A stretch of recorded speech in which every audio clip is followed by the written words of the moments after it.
Hi everyone, this is Teresa with Owl's Nest Quilters.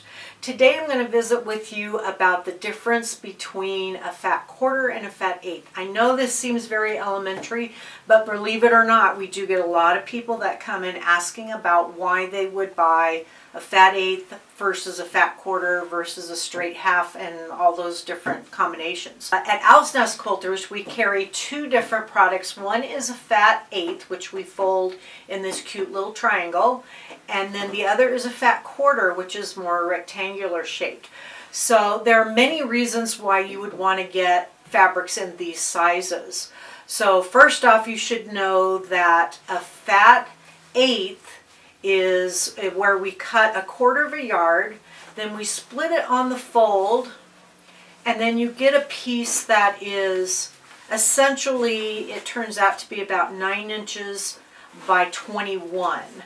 So this is what a fat eighth would look like. Straight 1/4 yard, cut along the fold, and then you have more of a chunk of fabric as opposed to a long skinny piece. So the equivalent to this, to a fat eighth, would be a straight 1/8 of a yard, which is 4.5 inches by the width of the fabric, which is generally between 42 and 44 inches. So when you cut it this way, you get it more, instead of linear, you get it more in a chunk. Then we have a fat quarter. So a fat quarter, when you look at a fat quarter, it's more of a chunk of fabric as opposed to, again, a long thin piece. So a fat quarter is the width of a 1/2 yard, so it's 18 inches by the half of the length of a 1/2 yard cut, which would be approximately 21 inches.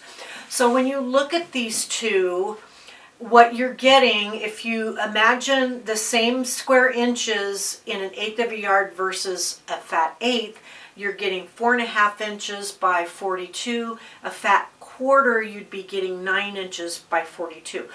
This is important to know because a lot of the projects that we will do, applique projects in particular, call for large pieces. So if you have a large piece, then if you buy a straight 1/4 yard, that's not going to get that whole piece on there, where the same square inches to get that large piece would work a lot better.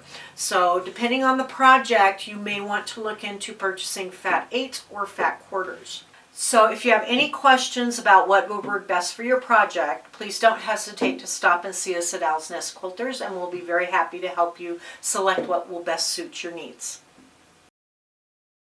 Owl's Nest Quilters, because you love to create.